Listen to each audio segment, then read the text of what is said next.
Boa noite aos irmãos aí da nossa igreja em Pains. É um prazer enorme estar com vocês, né? Uma oportunidade que o Senhor nos dá de levar até vocês uma palavra nesta noite. E antes da palavra, de nós lermos o texto, eu desejo fazer uma oração para que o Senhor venha abençoar essa palavra, que ela venha trazer edificação aos corações de todos aqueles que estiverem vendo e que vão porventura ver em outra oportunidade. Antes nós vamos orar. Senhor nosso Deus, somos gratos ao Senhor, ó Pai, por esse tempo que o Senhor tem nos dado, por esse dia que o Senhor nos agraciou, por esta noite que o Senhor nos dá, Senhor. Muito obrigado, ó Pai, que o Senhor venha, através dessa palavra, produzir, ó Deus, nas nossas vidas, Senhor, arrependimento, trazer edificação aos nossos corações, para que nós possamos, ó Pai, diligentemente andar na Tua presença, fazer aquilo que te dá prazer. Em o nome do Senhor Jesus, nós te pedimos e te agradecemos. Amém e amém. Amados, há muito que eu desejava estar com vocês pessoalmente, mas a oportunidade o Senhor nos concedeu através da mídia, através desse vídeo que nós estamos fazendo. E desejoso de trazer uma palavra, eu quero aqui falar sobre graça nesta noite. O texto que eu preparei, que o Senhor nos deu, está em Efésios capítulo 2. Alguns versículos da palavra de Deus, quando o apóstolo Paulo, ele direciona essa palavra à igreja de Éfeso. Ele diz, capítulo 2, versículo 1 em diante: Ele nos vivificou, estando vós mortos nos vossos delitos e pecados, nos quais outrora andaste segundo o curso deste mundo, segundo o príncipe das potestades do ar, do espírito que agora opera nos filhos da desobediência, entre os quais todos nós também antes andávamos nos desejos da nossa carne, fazendo a vontade da carne e dos pensamentos, e éramos por natureza filhos da ira, como também os demais. Mas Deus, sendo rico em misericórdia, pelo seu muito amor com que nos amou, estando nós ainda mortos em nossos delitos, nos vivificou juntamente com Cristo. Pela graça sois salvos, e nos ressuscitou juntamente com Ele, e com Ele nos fez sentar nas regiões celestes em Cristo Jesus, para mostrar nos séculos vindouros a suprema riqueza da sua graça, pela sua bondade para conosco em Cristo Jesus. Porque pela graça sois salvos, por meio da fé. Isso não vem de vós, é dom de Deus. Não vem das obras, para que ninguém se glorie, porque somos feitura sua, criados em Cristo Jesus para as boas obras, as quais Deus antes preparou para que andássemos nelas. Amados, aqui o apóstolo está enfatizando da nossa natureza pecaminosa. E o que nós recebemos, se fosse ver as nossas obras de pecado, jamais nós seríamos justificados. E ele diz aqui então que nós somos agraciados, nós somos salvos pela graça. E tudo na nossa vida é pela graça. E ele enfatiza mais, ele fala que não é pelas obras, para que ninguém se glorie. Porque se fosse pelas obras, a graça está excluída. Não é verdade? Mas eu não só queria me deter somente nesse texto, eu caminho aqui para João, no capítulo de número 1, no versículo de número 14, que diz assim: E o Verbo se fez carne e habitou entre nós, cheio de graça e de verdade, e vimos sua glória como glória do unigênito do Pai. A graça, ela foi aperfeiçoada, ou ela veio corporalmente, ela encarnou na presença de Jesus. Quando Jesus veio como homem, ele resgatar o homem, quando ele veio, o Emanuel, o Deus conosco, chegou até as partes mais baixas da terra para resgatar o homem do pecado e levá-lo novamente ao Éden. Mas a graça, ela já era manifestada, pois o próprio Deus, se deixando a sua glória e se tornando filho, ele lá no princípio, ele também já se manifestou, já havia manifestado pela graça. Se nós formos olhar aqui em Gênesis, no capítulo 21, no capítulo 3, versículo 21, melhor dizendo, quando Eva e Adão pecam, quando eles fogem da presença de Deus e que eles se veem nus por causa da desobediência, porque desobedeceram, fizeram aquilo que Deus falara para não fazer, que eles comeram da árvore da vida, então do fruto da árvore da vida, então eles se veem nus e eles fogem da presença de Deus. E quando Deus depara com eles, que Deus, na caminhada de Deus pelo jardim, Deus depara com Adão e Eva fugindo. E Deus vê então, por que eles estavam fugindo? Deus pergunta. E eles então falaram que eles pecaram. Eles falaram que... Então o Senhor disse, vocês comeram da árvore da vida. E naquele momento, quando Deus viu a sua nudez, porque eles haviam feito, logo que eles pecaram, eles haviam feito para si, cozeram folhas da figueira e fizeram aventais para si. Mas Deus, imediatamente, a manifestação da graça, lá no Éden, ainda, né?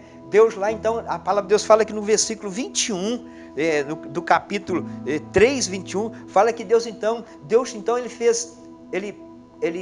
fez aventais de peles e cobriu a nudez do homem e da mulher. Aí a graça se manifesta pela primeira vez. Se Deus fez aventais ou túnicas de pele, alguém foi morto, alguma criatura foi morta, um animal foi morto, para que a pele desse animal acobertasse a nudez, o pecado de Adão e Eva. E Deus continua manifestando a sua graça. Eu adoro quando eu falo de Abraão. Então nós vemos também em Gênesis, no capítulo de número 22, no versículo de número 7, 8 e o versículo 13, quando Deus fala para Abraão, para que ele pegue seu filho, para que Abraão demonstre, Deus estava experimentando Abraão, a sua fé, se ele realmente obedecia aquilo que Deus havia falado para ele. Então ele manda sacrificar Isaac, e Abraão então ele vai com o menino a caminho do Moriá para sacrificá-lo. E chega um ponto determinado daquela caminhada, que quando Abraão sobe, ele deixa os seus moços num determinado lugar e pega só o menino, o fogo e o cutelo, e sobe a lenha e sobe com o menino, com Isaac. E chega um ponto que Isaac olha para o pai e fala, pai, e ele fala, eis aí meu filho, o que foi meu filho? Ele fala, pai, aqui o senhor está com o cutelo, está com a lenha, está com fogo, mas onde está o cordeiro? Aonde está o sacrifício para o holocausto? E então o Senhor, Abraão, pai de Isaac, diz assim, Deus proverá para si, meu filho, o cordeiro.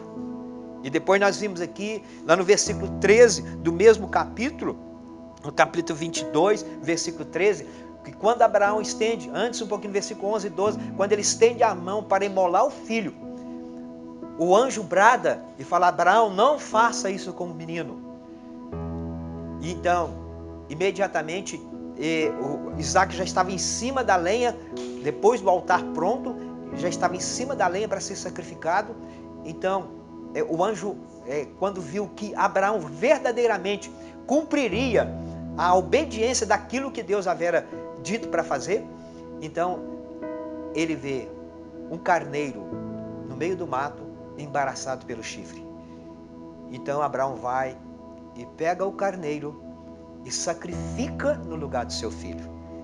É a graça manifestada ali no Velho Testamento. Mas me atento ainda a falar com vocês, a trazer essa palavra. Ela tem feito um turbilhão no meu coração nesses dias, porque não tem como nós exemplificarmos ou falarmos de graça, porque a graça, segundo a palavra de Deus, a graça é aquilo que nós não merecemos. A graça é o que nós não merecemos, tudo aquilo que nós não merecemos.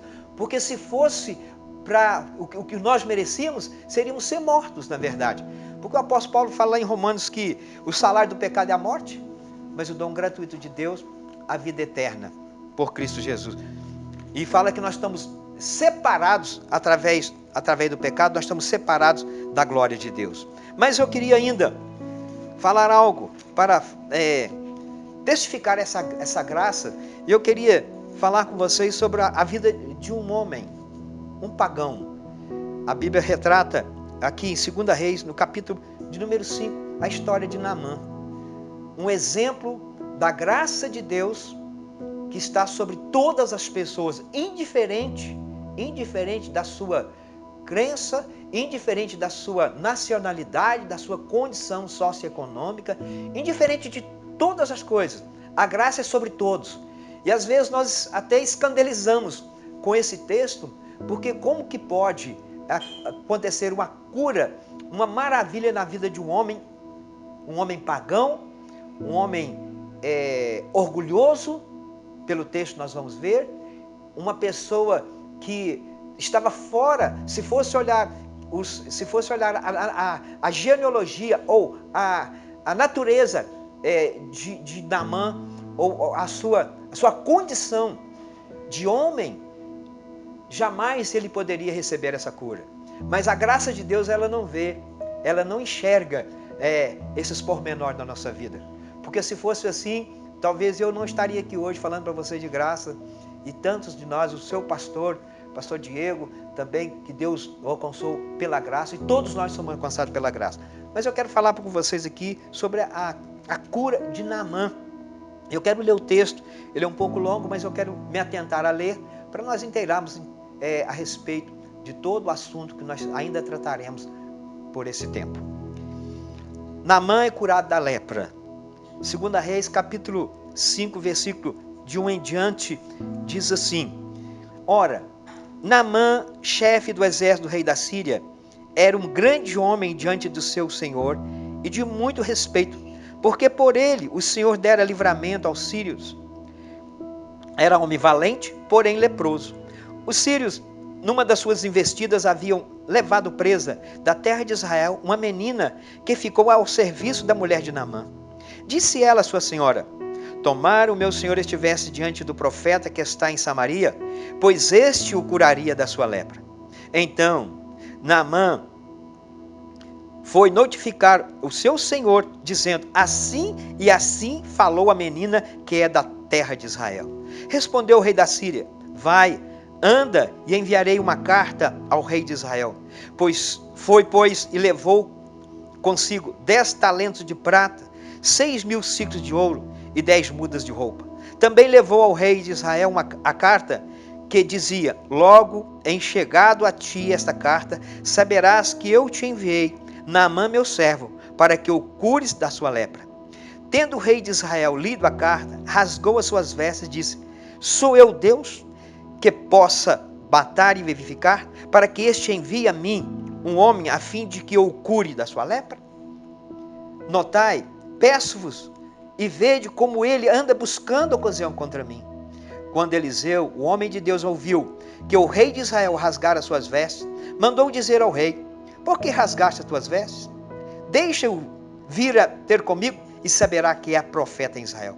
Veio, pois, Naamã com seus cavalos e com seu carro, e parou à porta da casa de Eliseu.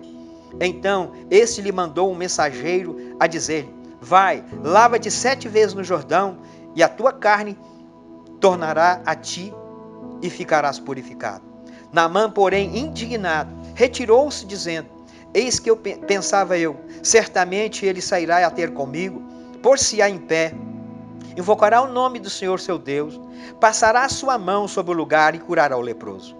Não são, porventura, Abana e Farfar, rios de Damasco, melhores do que todas as águas de Israel? Não poderia eu lavar-me neles e ficar purificado? Assim se voltou e se retirou com indignação. Os seus servos, porém, chegaram-se a ele e lhe falaram, dizendo: meu pai, se o profeta te houvesse indicado alguma coisa difícil, porventura não terias cumprido? Quanto mais dizendo-te ele, lava-te e ficarás purificado? Desceu ele, pois, e mergulhou-se no Jordão 7 vezes, conforme a palavra do homem de Deus, e a sua carne tornou-se como a carne de um menino, e ficou purificado. Então voltou ao homem de Deus, ele e toda a sua comitiva, chegando, pôs-se diante dele e disse: Eis que agora sei que em toda a terra não há Deus senão em Israel. Agora, pois, peço-te que do teu servo recebas um presente. Ele, porém, respondeu: Vive o Senhor, em cuja presença estou, que não o receberei. Naamã estou com ele para que o tomasse, mas ele recusou. Ao que disse Naamã: Seja assim, contudo, dá-se a esse teu servo terra que baste para carregar 2 mulas, porque nunca mais oferecerei esse teu servo holocausto, nem sacrifício a outros deuses, senão ao Senhor. Nisto perdoe o Senhor teu servo, quando meu amo entrar na casa de Rimom para lhe adorar, e ele se apoiar na minha mão, e eu também me tenha de encurvar na casa de Rimom. Quando assim me encurvar na casa de Rimom, nisso perdoe o Senhor o teu servo. Amados, olha que interessante essa passagem. Quem que era Naamã? A Bíblia diz aqui que Naamã, ele era o general do rei da Síria. Não era da linhagem de Israel. Adorador de um deus pagão, Rimom. E a graça, ela chegou até esse homem. E uma porção de fatores contribuíram para que a graça emanasse sobre a vida de Naamã e a cura tão desejada daquela enfermidade acontecesse. Isso tudo que aconteceu aqui, que nós lemos, que nós vamos aqui agora, falar um pouco sobre a vida, esse fato ocorrido na vida desse general. Tudo é a graça de Deus. Não tem como nós olharmos para outro ângulo de visão espiritual. A Bíblia disse que este homem, ele era um homem de respeito. Ele tinha feito, ou ele tinha mostrado, ele tinha feito grande serviço para o rei da Síria. Ele era um general daquele exército, um homem respeitado naquele país. Mas ele era leproso.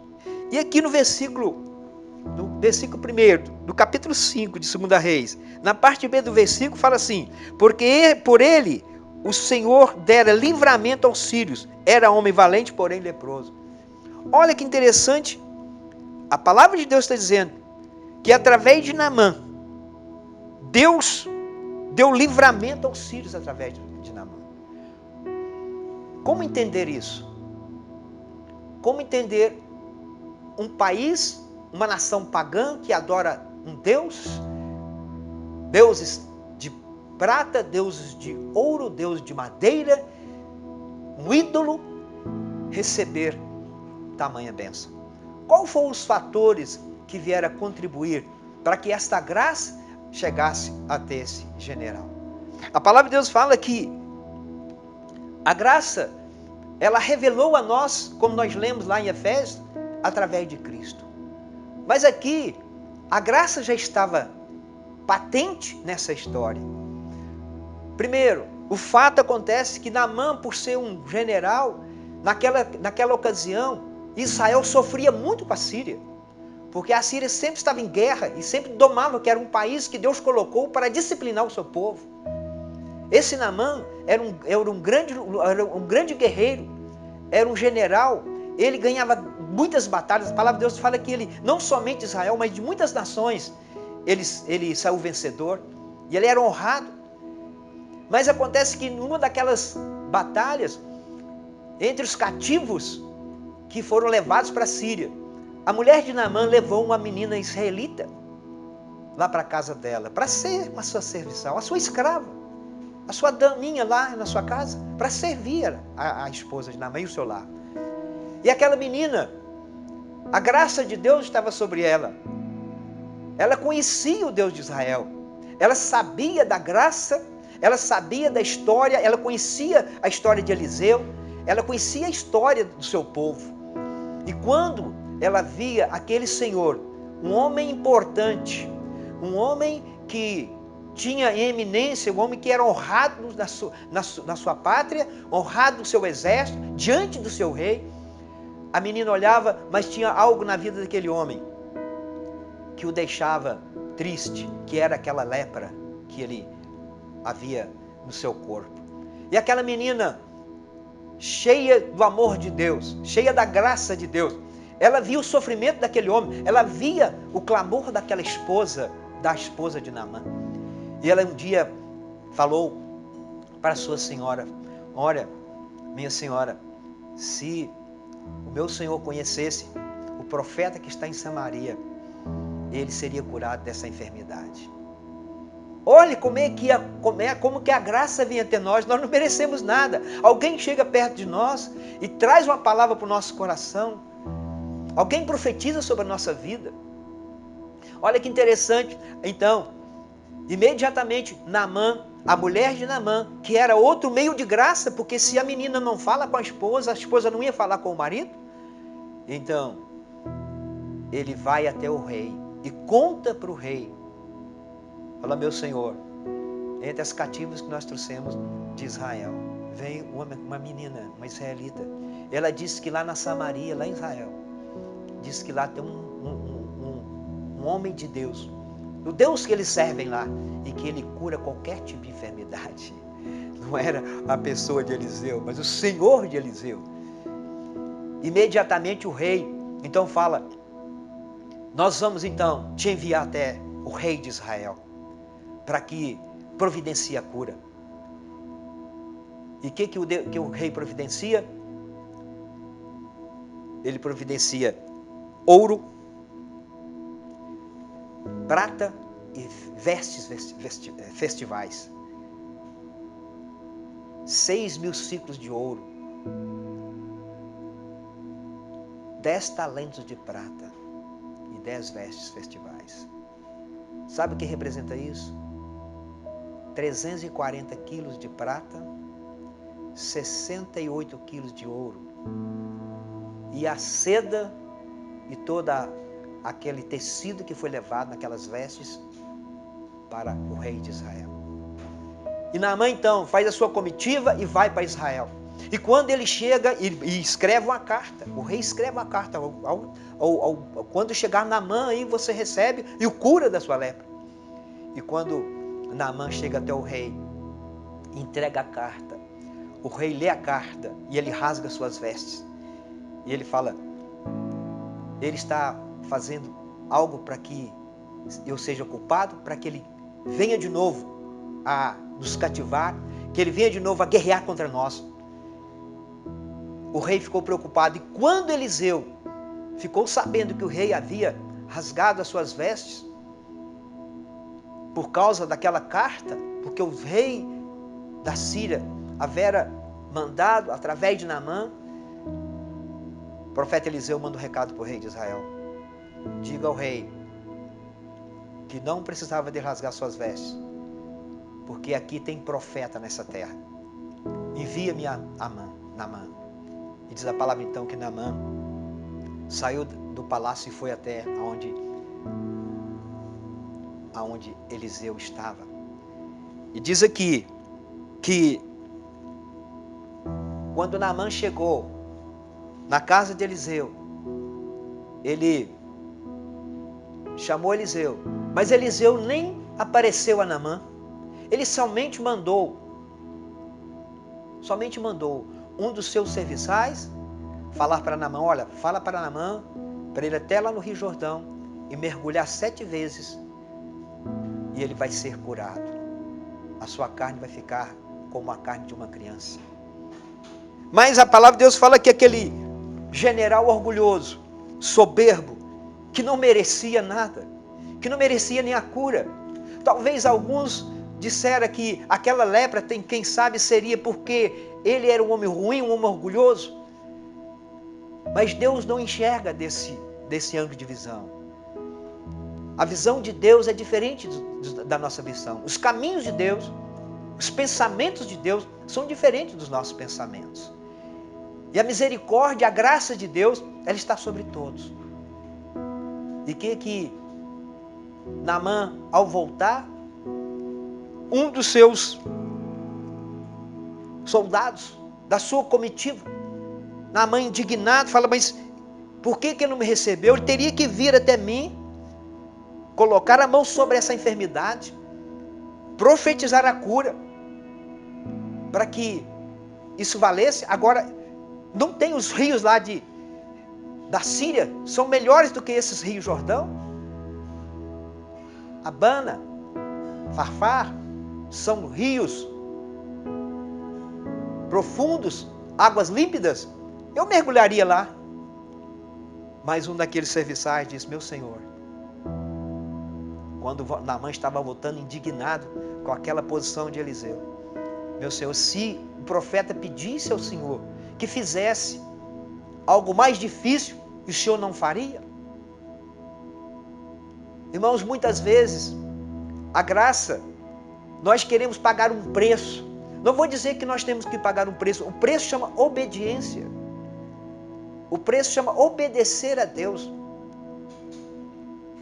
O preço é a escolha pelas bênçãos, como diz o Deuteronômio. Deus coloca a bênção, a vida, a maldição e a morte. E manda o que nós escolhemos, para nós escolher. Mas ele diz, escolhe a bênção para que viva tu e teus filhos. Muitas vezes nós queremos pagar um preço que já foi pago. Não quer dizer que nós não devemos fazer a nossa campanha de oração na madrugada, que nós vamos ao monte orar, como nós temos costume na nossa terra aqui de ir para o monte orar, de você estar aí na madrugada, o pastor de madrugada orar, junto com o obreiro, junto com as pessoas, buscar santificação, afastar do pecado. Isso é obediência. Mas nós não podemos atribuir nada dessas atitudes santas nossas para ser merecedor de alguma coisa. Essa graça é uma graça extravagante, uma graça que não exige, graça não exige esforço, não existe preço, ela é de graça, por isso que é graça. Existe muitas denominações que tem que fazer isso, tem que fazer aquilo, tem que fazer aquilo outro. O fato de nós consagrarmos a nossa vida, de nós jejuarmos, orarmos, isso é um propósito, um respaldo à obediência da palavra. Isso vai trazer bênçãos sobre as nossas vidas. O próprio Jesus disse, eu me santifico por eles, nós nos santificamos pelos outros.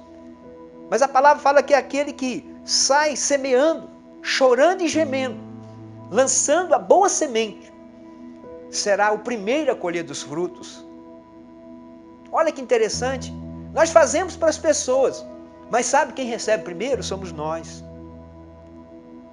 Outra graça, outro meio, outro fator que Deus usa, aquele soldado, aquela comitiva, com a sabedoria, com a unção de Deus, com a graça de Deus sobre a vida dele. Ele disse, Senhor, mas se o profeta dissesse para que o Senhor fizesse algo mais difícil, o Senhor não faria? Talvez Naamã pensasse, porque tem muitas pessoas, existem muitas ideologias que têm um ritual. Parece que tudo que é fácil, que é de graça, não vale. Por isso que muitas pessoas não chegaram até Jesus. A palavra de Deus fala que são muitos chamados, mas poucos escolhidos. Por quê? Porque a simplicidade da graça, a simplicidade de Cristo. Cristo chegou, ele veio para o que era seus ali, no princípio, né? Quando ele chega para plantar um ministério na terra, começa o ministério do Cristo. Eles estavam esperando um rei, eles estavam esperando alguém com fama. A simplicidade de Cristo é que inibiu para que aquelas pessoas não reconhecessem Ele como o Messias ungido. Isto é graça. Isto é graça. Talvez se Eliseu falasse com Naamã: Naamã, vamos até lá no rio, eu vou até com você. E fosse até a margem do Jordão. E fizesse uma porção de atitudes e atos. E uma porção de pirotecnia, podemos dizer assim. Talvez Naamã não voltasse.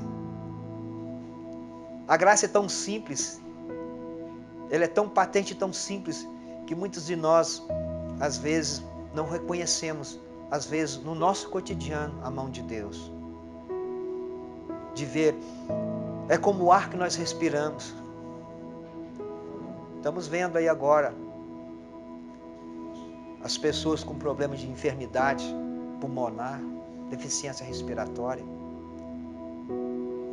Nós não valorizamos a graça como pouco nós valorizamos o ar. Quantas vezes nós oramos a Deus: Senhor, muito obrigado. Nós oramos ao Senhor hoje: Senhor, muito obrigado pelo ar que nós respiramos, pela água que nós bebemos, pelo ouvido que nós ouvimos, pela palavra que saiu, os sons da nossa garganta, como vocês estão ouvindo aqui agora.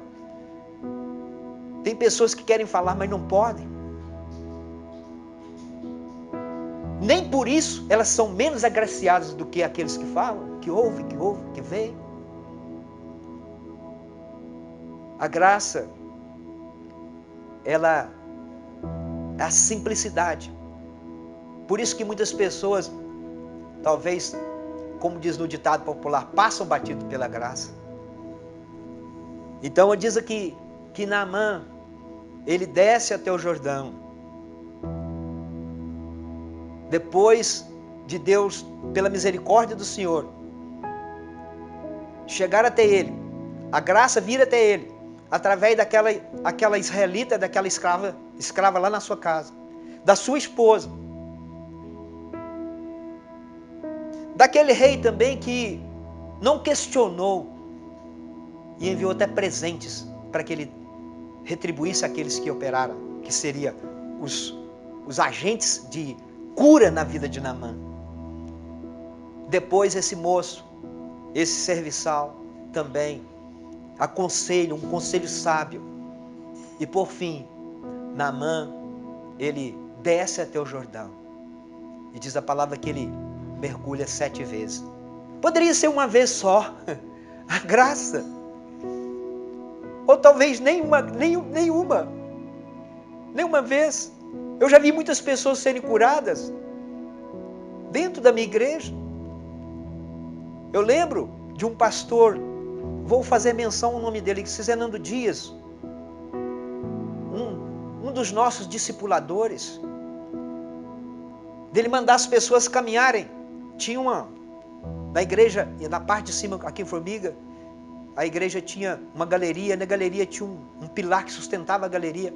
Lá do altar, quando a pessoa, lembro de senhoras que chegavam com nódulos no peito, e o pastor falava: olha, caminha 7 vezes daqui até lá naquele pilar, você vai ser curada, esse nódulo vai sair. Depois ele pedia uma senhora para acompanhar aquela senhora que fizeram aquilo, pela atitude de fé, e até o banheiro ver se realmente o nódulo saíra do seio daquela senhora. Houve diversas curas, 7 vezes, talvez poderia uma vez só. Mas foi aquilo, foi debaixo dessa palavra que ele foi, debaixo da palavra do homem de Deus. E ele foi curado. Foi a graça. E depois dele curado, olha que interessante que acontece aqui. Naamã, assim que foi curado, ele já agora com uma novidade no seu coração. Aqui diz que então voltou o homem de Deus, fala que desceu, pois, e mergulhou no Jordão 7 vezes, conforme a palavra do homem de Deus, e a sua carne tornou como a carne de um menino e ficou sarado. E ele diz: Então voltou o homem de Deus, ele e toda a sua comitiva, chegando pôs diante dele e disse: Eis que agora eu sei que em toda a terra não há Deus senão em Israel. Agora, pois, peço que o teu servo recebas um presente. Olha, ele queria pagar. Como que você vai pagar? Qual o preço dessa cura? Será que 340 quilos de prata, 6 mil ciclos de ouro, 68 quilos de ouro e vestes, será que paga a cura daquela lepra? O Deus Rimon dele lá da Síria não curou. Não existia Deus, não tinha Deus na Síria que pudesse curá-lo. Agora ele quer pagar. Não era pagar, era gratidão àquele que havia feito essa cura na vida de Naamã. E então depois ele pede, quando ele vai despedir do homem de Deus, o homem de Deus não aceita, ele não aceita aquele presente, porque era a graça de Deus. Então aqui Naamã diz, ao que disse Naamã: seja assim contudo, que Deus teu servo terra que baixe para carregar 2 mulas, porque nunca mais oferecerá ao teu servo holocausto, nem sacrifícios aos outros deuses, senão o Senhor. Olha que interessante, ele pediu agora, porque ele não era daquela terra, ele pediu que, para honrar aquele Deus, honrar o Senhor de Eliseu, o Deus de Israel, agora que era o seu Deus, ele pede então 2 cargas de terra que levasse nas mulas para a sua terra, para a Síria. Ali, qual que era o efeito disso? Para que essa terra? Era para fazer um altar ao Deus de Israel lá na Síria. Essa era uma mentalidade do pessoal daquela época. E a palavra de Deus fala também sobre a terra, o altar de pedras, o altar de terra. Vocês estão entendendo? Então, ele queria prestar cultos a Deus, mas ele não estava presente em Israel. Ele daí não tinha consciência que o Deus de Israel é o Deus onipresente. Esta é a outra graça que nós gozamos, a onipresença de Deus, a onipotência de Deus, a onisciência de Deus, que poucas vezes nós imaginamos, só pensamos quando nós pregamos. Nós temos esse Deus, a graça de ter esse Deus Espírito Santo que opera hoje em nós, através do Filho Jesus Cristo, o Senhor. Que maravilha de graça. Então, ele vai, né? E ali ainda ele faz uma recomendação para Eliseu. Ele fala: meu Senhor, nisto perdoe o Senhor teu servo, quando meu amo entrar na casa de Rimon para adorar, e ele se apoiar na minha mão, e eu também me tenho de encurvar na casa de Rimon, quando assim me encurvar na casa de Rimon, nisto perdoe o Senhor o teu servo. Olha que interessante. Ele era um homem da alta hierarquia. Eu creio que era o segundo depois do rei, naquele país. E quando o rei ia lá para o templo de Rimon, Naamã teria que acompanhá-lo. E aqui ele fala que ele teria que, ao pegar na mão do rei, o rei ia ajoelhar e ele tinha que ajoelhar também, diante de Rimon. Olha a consciência agora da graça. Olha que interessante que aqui Eliseu não faz nenhuma recomendação. Eliseu não faz nenhuma recomendação para que ele não se dobre, para que ele não entre no templo de Rimon. Na verdade, o coração daquele homem não estava em Rimon mais.